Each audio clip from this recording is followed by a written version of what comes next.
Assalamualaikum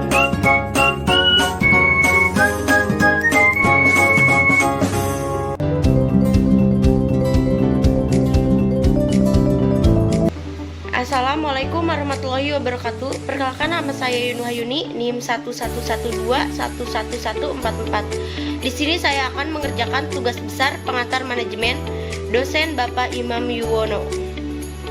Langsung saja, materi yang saya akan bahas yaitu struktur organisasi. Langsung saja, pertama-tama yang saya bahas yaitu memahami pengertian apa itu struktur organisasi. Struktur organisasi itu adalah suatu susunan yang terdiri atas fungsi-fungsi dan hubungan-hubungan yang menyatakan keseluruhan kegiatan untuk mencapai suatu tujuan.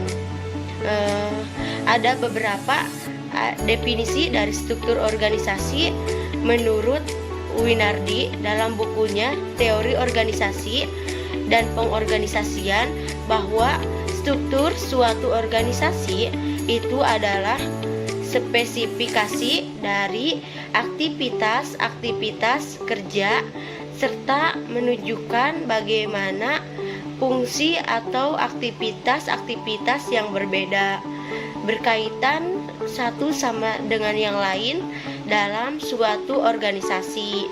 Jadi aktivitas-aktivitas itu berkaitan dalam suatu organisasi.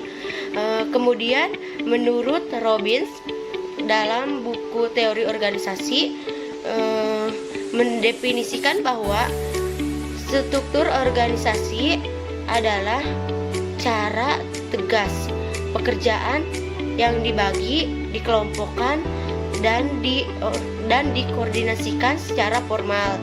Jadi ada pekerjaan dan pekerjaan itu dibagi, kemudian dikelompokkan, bagaimana pengorganisasian cara kerja tersebut secara formal. Nah, itu disebut dengan struktur organisasi. Kalau kita lihat dari sudut lalu lintas kekuasaan, kemudian tanggung jawab, serta hubungan kerja pada kesatuan-kesatuan organisasi tersebut, kita ada beberapa jenis organisasi yang kita kenal. Pertama, organisasi dalam bentuk plain atau lurus, atau lebih bentuk hierarki gitu kan. Kemudian ada bentuk staf operasional yang kita lihat bagaimana perbedaannya. Kemudian bentuk gabungan antara staf dan land. Ada lagi yang keempat adalah struktur organisasi dalam bentuk sistem panitia. Kita akan membahas mengenai bagaimana organisasi dalam bentuk plan atau hierarki itu biasanya organisasi ini bersifat langsung. Jadi lalu lintas kekuasaan itu biasanya vertikal. Nah, bentuk kekuasaan dan tanggung jawab itu berjalan dari pimpinan dari bawah. Para pejabat itu mungkin kesatuan-kesatuan organisasinya. Biasanya bentuk plan ini cukup sederhana dan tipe organisasinya masih kecil. Jadi hubungan antara pimpinan dan bawahan itu langsung biasanya ya, langsung terjadi. Kemudian bentuk staf. Kalau bentuk staf biasanya ini kita dikenal organisasi yang fungsional. Biasanya pada bentuk ini kekuasaan di lingkungan ini meliputi para ahli atau fungsi ini merupakan bidang keahliannya masing-masing.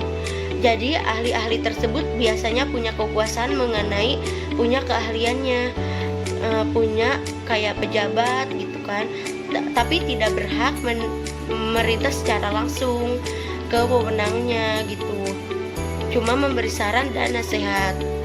Sedangkan kalau bentuk gabungan antara staf dan lain gitu, kombinasi antara kayak hierarkis dan fungsional.